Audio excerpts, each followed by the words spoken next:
తల్లి ఇప్పటికున్నది, వాళ్ళ తల్లిదండ్రుల DNA పరీక్ష చేస్తే ఆయన కులం తెలిసిపోతుంది. ఆయన నకిలీ దళితుడిగా 60 ఏళ్ల నుండి అప్పనంగా ఎస్సీ రిజర్వేషన్ వాడుకుంటుంది. ఎస్సీ రిజర్వేషన్ కాకుండా మాదిగల ఉపకులంగా బయలుగా ఆ రకంగా మాదిగలకు సంబంధించిన అన్ని హక్కులను అరేంజ్ చేస్తూ ఉన్నాడు. ఈరోజు నేను ఒక పేపర్లో ఒక ఐటమ్ వచ్చింది, హౌస్ ఆఫ్ ఫేమ్ తెలంగాణ ఉద్యమంలో కాళోజీ, జయశంకర్, అదేవిధంగా విద్యాసాగర్ రావు ఇలాంటి వాళ్ళు హౌస్ ఆఫ్ ఫేమ్ కింద ఉంటారు. హౌస్ ఆఫ్ షేమ్లో పోచారం శ్రీనివాసరెడ్డి, కె కేశవరావు, కడియం శ్రీహరి ఉంటాడని చెప్పేసి రాయడం జరిగింది. నిజంగా ఈరోజు కడియం సిగ్గు శరం లేని కడియం శ్రీహరి వల్ల అక్రమంగా ఎస్సీ నకిలీ సర్టిఫికెట్ వాడుకొని మాదిగ ఉపకులమైన బయళ్ళు అని చెప్పుకొని ఈరోజు మనందరికీ కూడా ఒక అప్రదిష్టం తీసుకురావడం జరిగింది. ఈరోజు గొప్పగా మాది కావాలంటే త్యాగానికి నిదర్శనం.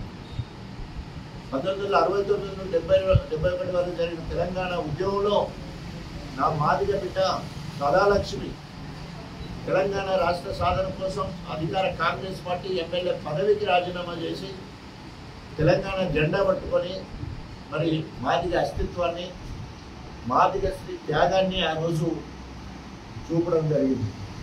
మళ్ళీ ఉద్యమం అంటే 2001 కేసీఆర్ ఆధ్వర్యంలో నాయకత్వం జరిగే మలి ఉద్యమంలో తొలి దళితుడిగా అధికార కాంగ్రెస్ పార్టీ ఎమ్మెల్యే పదవికి రాజీనామా చేసి డాక్టర్ తాటికొండ రాజయ్య మాదిగగా తెలంగాణ అస్తిత్వాన్ని, సదాలక్ష్మి వారసత్వానికి అండగా నిలబడి ఈరోజు మాదిగలు మాత్రమే త్యాగం చేయగలరు, మాదిగలు మాత్రమే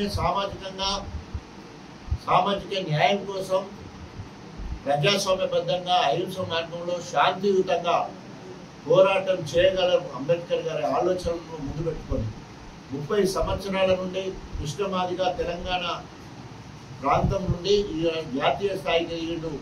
ఈరోజు ప్రజాస్వామ్యంగా బద్ధంగా మరి తెలంగాణ ఎంఆర్పిఎస్కి సంబంధించిన ఉద్యమాన్ని ముందుకు తీసుకెళ్తా ఉన్నారు.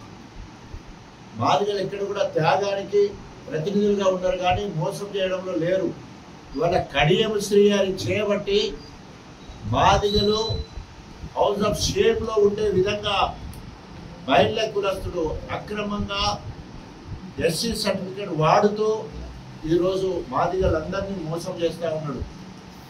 దయచేసి రేపు రాబోయే రోజుల్లో రేవంత్ రెడ్డి అవకాశవాదిగా ఆయనే మాట్లాడిండు.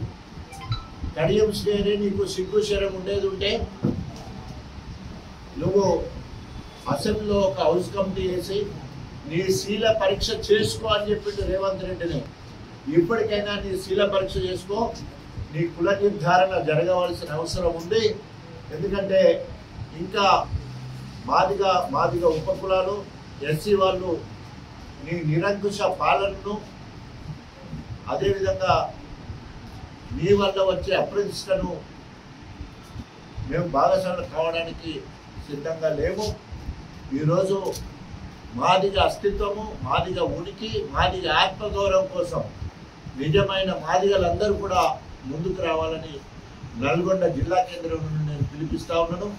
ఎందుకంటే మనందరికీ కూడా మాదిగ అని చెప్పే ప్రతి బిడ్డకు ఈరోజు ఆత్మగౌరవ సమస్య వచ్చింది. మాదిగలకు ఉనికి లేకుండా చట్టసభలలో తెలంగాణ నుండి చట్టసభలలో మాదిగలు కేంద్రంలో లేని పరిస్థితి, రాష్ట్రంలో క్యాబినెట్లో మాదిగలు లేని పరిస్థితి. అంబేద్కర్ గారి ఆలోచన, అంబేద్కర్ మాట జనాభా నిష్పత్తి ప్రకారము ఎవరికి రావాల్సిన వాటా వాళ్ళకు రావాలన్నప్పుడు మాదిగలకు రావాల్సిన వాటా తప్పకుండా వచ్చి తీరాల్సిందే.